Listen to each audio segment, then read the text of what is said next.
Quiet, please.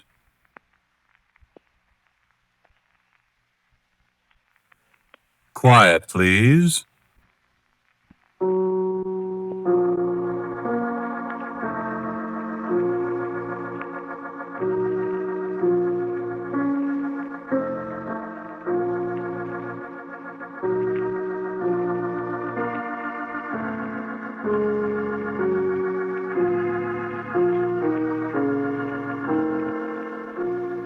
The Mutual Broadcasting System presents Quiet, Please, which is written and directed by Willis Cooper, and which features Ernest Chappell. Quiet, Please for tonight is called 3,000 Words.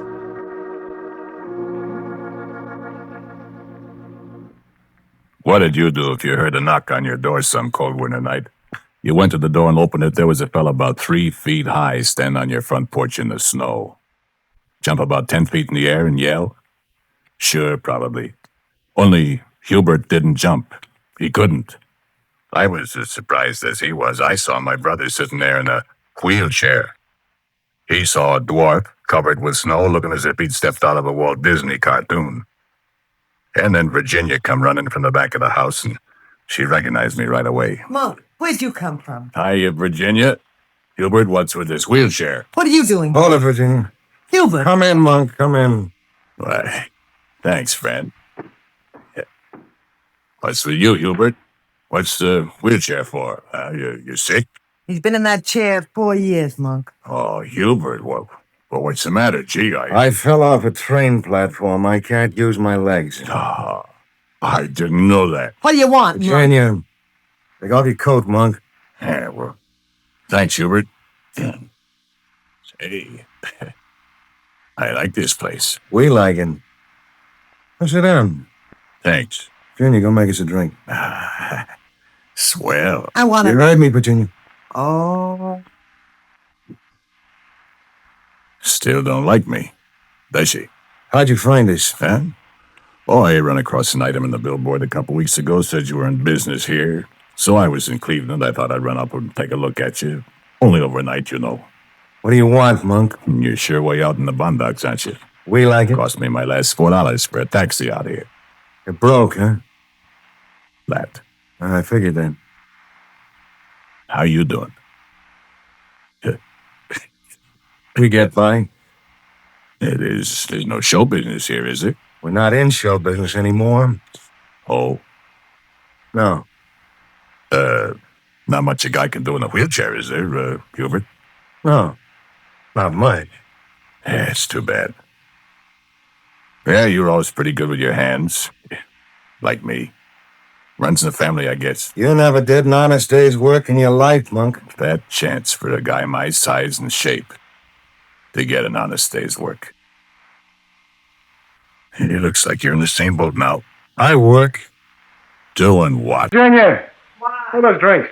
I'm coming. Heaven's sake, I only got 2 hands. That's what I need. Scotch, huh? You must be doing all right, kid. Well, school. Yeah. Yes, sir, you must be doing all right. You're not going to get a cent, Monk. Now, look, honey, I'm Hubert's brother, not yours, and he'll decide, not you, so leave us not be bitter, see? Sit down, Virginia, and shut up. Am I right, Hubert?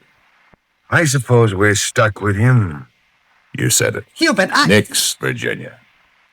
I won't be much trouble, Hubert. Monk, how about doing a little honest work for a change? Well, a little maybe. Doing what? You're talking about how I used to be good with my hands. Said I was better. That's right. Well, I got a certain amount of handwork to be done, Monk, and I can't do so well since my accident. You talking about woodwork? Yeah. Virginia, give Monk another drink. I tell you, Hubert... I said give him another drink. Said give me another drink, Virginia. A little more scotch and not so much soda this time. Yeah, thank you, dear. Go on, Hubert. Remember that dummy you made for me in Detroit in Jack Hill's shop? Yeah, sure. What are you doing, making dummies for the profession? No, I'm still in the profession. Well, I thought you said you're out of show business. I am. I don't get it. Oh, thanks, Virginia. Listen, I was the best ventriloquist in show business. Well, you were good. But did show business ever give me a break? Did I ever play the Palace? Did I ever get on the radio? Did I ever make money? I remember when you got $600 a week. For 11 weeks. That's right, Monk. What are you doing here now? Playing club dates or what? I never leave the house. We never leave the house. Hey, what's the gimmick, Hubert? If you take up my proposition... Hubert, you'll be Shut sorry. up! Thanks. If you take up my proposition, you're not to leave the house either. Well, if it pays off, and if we eat, and drink, We will. how much? 20 a week and found. 20? 20? Well, We eat good, Monk.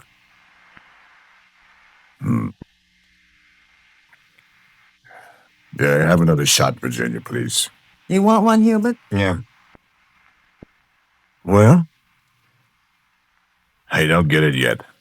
I want you to make me some figures. Figures. Dummies? Well, like dummies. Some of them will be kind of portrait figures. There'll be masks and stuff, too. Got a very nice little shop in back. Look, will you tell a guy what this is all about, for the love of... Oh, thanks, Virginia. Why, it's very simple, Monk. I want you to make some ghosts for me. Sure, you figured it out, didn't you? It's a new angle on the spiritualism racket. We sat there till 2:30 while he told me about how he worked it. He had a dummy all fixed up in Oriental costume, turban and everything. He'd sit in his wheelchair with a very dim little blue light overhead, and Virginia'd come in and make like she's hypnotizing him. She wore a black robe, a veil, all that kind of stuff. And the suckers would ask questions, the dummy on Hubert's knee would answer. And the suckers would pay my brother perfectly good dough for it, and come back for more. Yeah, sure, it sounds corny, but you have no idea what suckers will go for. And this is a big town. But never mind what town it. So there's thousands of suckers to draw on. It's pathetic. But how it pays off. Well, I tossed in a couple ideas or two while we're going over the deal. Even sourpuss Virginia kind of gets a little enthusiastic about what can be done with 2 smart operators on the job. Bright and early, I get to work. I'm really pretty good at my hands. Yeah, I can cook up a papier-mâché mask that looks like the real person under a dim light. Hubert's got 40, 50 books of photographers that photographs of people who died around town. With them formatos, I can whip up little Josephine to the life. No time at all. And get this. Nobody knows I'm there, see? And the dwarf can move around the darkened room almost as if he's invisible. You look in the wrong place, see? Well, it's a riot. It's a gold mine. No checks, strictly cash on the line. Hubert stashes it all away in a big old safe. All except what he doles out to Virginia for the house. And my pay. And that ain't so good. What's $20 with the hundreds that came rolling in? What's a few dollars a week for grocery money with hundreds of dollars being stuck away in a little old safe? Virginia?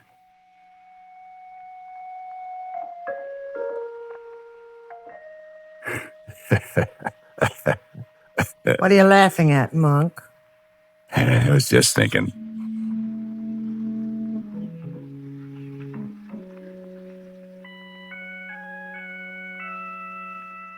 There was this one woman, this Mrs. Kiefer. She was the biggest sucker of them all. She used to come every week, every Thursday, to talk to her dear departed husband, Tom. I got to know Tom pretty well. She'd sit there in the dark blue light and bawl quietly. Hubert, can't you bring my husband back for me? It is very, very difficult. Oh, Tom. Tom. Be still. Tom wishes to speak to you. Tom. Tom Kiefer. Tom is here. Oh, Tom. Speak to me. I love you, Adelaide. I'm very lonely here. Oh, Tom. If I could only see you. I may speak to you only through the medium of this figure, Adelaide. Be good, Adelaide. Be good. Be charitable. Give your money to the deserving. For in this mysterious land from whose bourne no traveler returns, we know the worthlessness of earthly wealth. And standing in the other room in my suit of black tights that covered me from head to foot, I whispered to Virginia, he's laying it on thick tonight, ain't he? And before she could reply, I heard my cheek. I must return now, and leave this figure through whose lips I speak to you, Adelaide. Oh, Tom, no! No! Good night. Be still, Mrs. Kiefer. Perhaps you may feel the hand of the dear departed one upon yours. And I sneaked in, and I touched her arm ever so lightly. She screamed and jumped. She was looking straight in my direction in the dim light, only she was looking about 2 feet over my head. She didn't see me at all. It's a great racket. A dozen more times like that, and $200 bills, sometimes 3. The other customers were their 20s, their 50s, and a safe in the corner of the room bulging. And 20 a week for me, and house money for Virginia.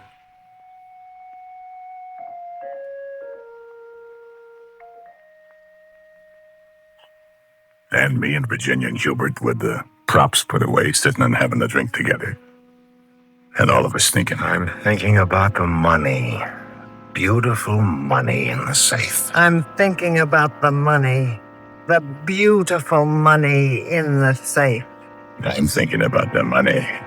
The beautiful money in the safe. Well, I don't know what you two are going to do, but I'm going to bed. Good night, Hubert. Good night, Hubert.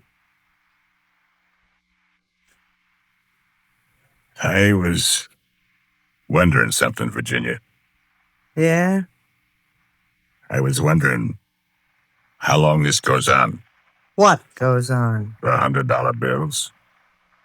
You and me on nickels and dimes. Huh. Forever, I guess. You want another drink? I sure do. Yeah, I'm getting a little tired of it. You are. Yep. That chance of doing anything about it with him. You know, Bunk's a ventriloquist, too. What? I thought you were in bed, Hubert. Yeah, that was me, Virginia. What? Sure, Virginia. I'm a ventriloquist. I'm better than Hubert, even. And he doesn't know it. You're kidding. Yeah. Listen. Sure, you're a ventriloquist, Monk. Monk? Why, I could have sworn that was me speaking. I didn't. You see? In a pinch, we could get along without Hubert, couldn't we? $100 bills.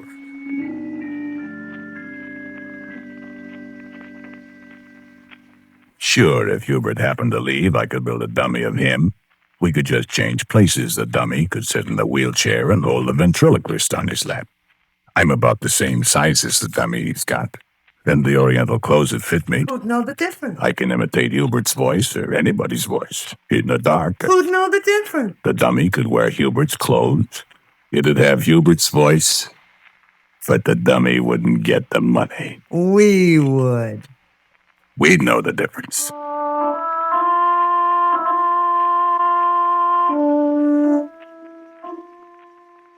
That's right. Nobody knows you're here. Nobody ever leaves the house. Nobody'd ever know the difference.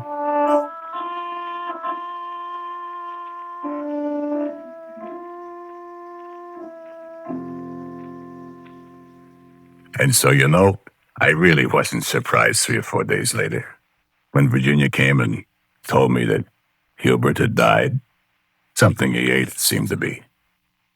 Virginia had more stuff in her than I thought she had. It's no cinch digging a hole 6 feet deep between supper time and breakfast, especially in the rain. Especially when the people digging the hole are not very used to manual labor, a woman and a 3-foot dwarf. The rain helped, of course, after we got the grave filled. Made it look as if the place had never been dug up. Very neat. Very handy.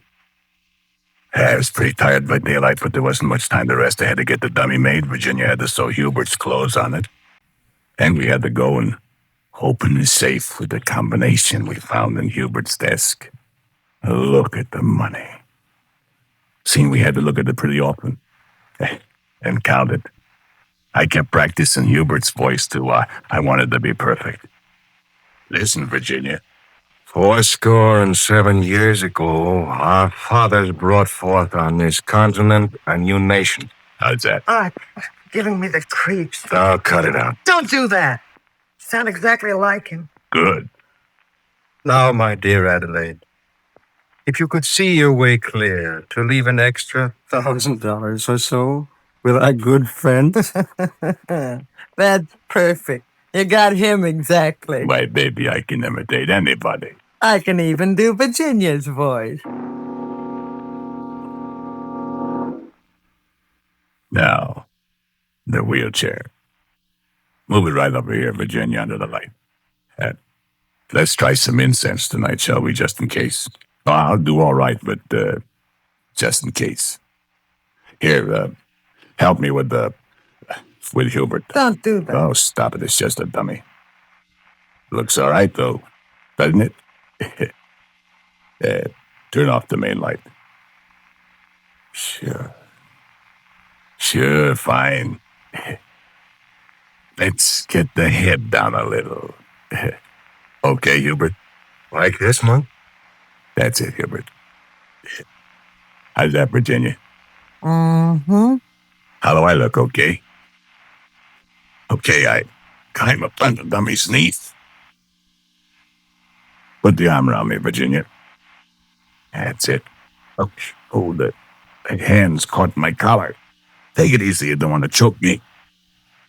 Can't you fix it? Let go of me, Hubert. Yeah, that's better. Hurry up, Virginia. There's somebody coming up the porch. Easy now. Take it easy. Here we go. Come in. Good evening, Hubert. Good evening, Mrs. Kiefer. How am I doing, Virginia? Damn. Good evening, Mrs. Kiefer. Hubert says he feels the presence very close. Will you please sit down at once? Oh, yes. Yes, of course. I'm so glad. Please sit down quietly, Mrs. Kiefer. The spirits are near. Virginia? I am here, Hubert. Rest and sleep, Hubert, that the spirit may know and come. Rest, the blessed trance of the soul. Sleep, sleep, sleep, I'm gonna have to make this snappy. That hand's digging into my neck again. sleep, sleep, sleep. Adelaide. Oh, Tom. Tom, darling.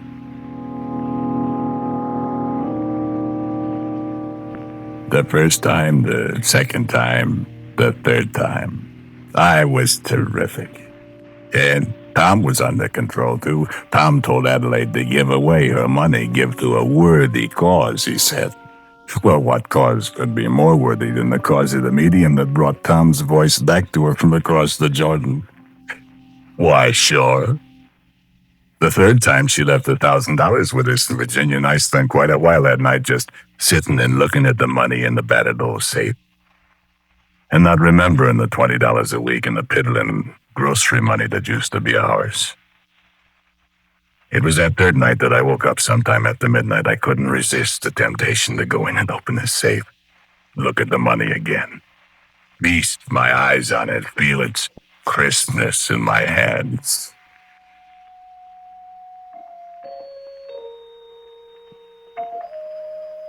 And I went into the room and there was a little tiny light there.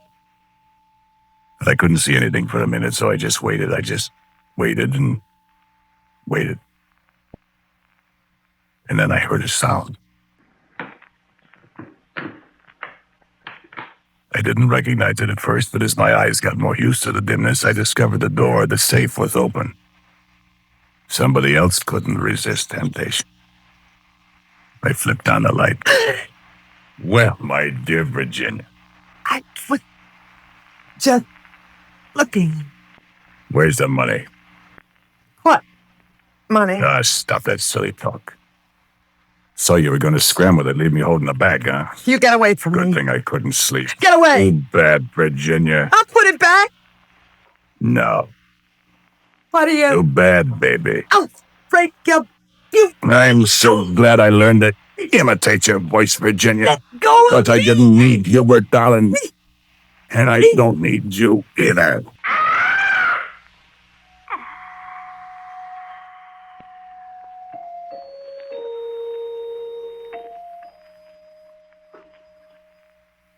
In addition to being a very good ventriloquist, I am also very strong. Virginia was a big girl, but she fit in the safe quite nicely with the money. And then there was another hole to dig in the garden and not so much time, so I made it only 4 feet deep. And there I was all alone, me and the money, and nobody knew I was there. They thought Hubert and Virginia were there. And how could anyone know the difference?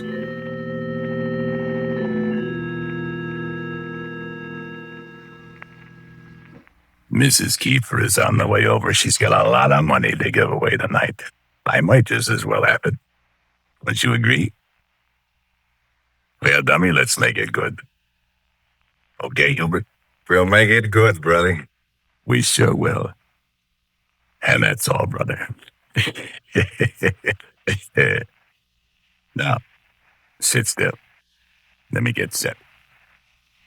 Hook the arm into the back of my costume. That's good. Lights are all fixed.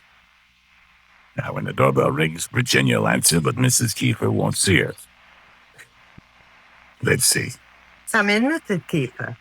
The spirits are waiting for you. Not so bad. Darn it, that hand's choking me again. Have to fix that. Awful uncomfortable. My gosh, she's early. Cut. Come in. Come in. Yeah, I must have been hearing things. Well, let's go look. Oh, something's caught. What the? Oh, it's that hand. Here. I can't reach it. Let go, Hubert. Hubert, let go. I'm choking. Who's that? Hubert? Virginia? Help.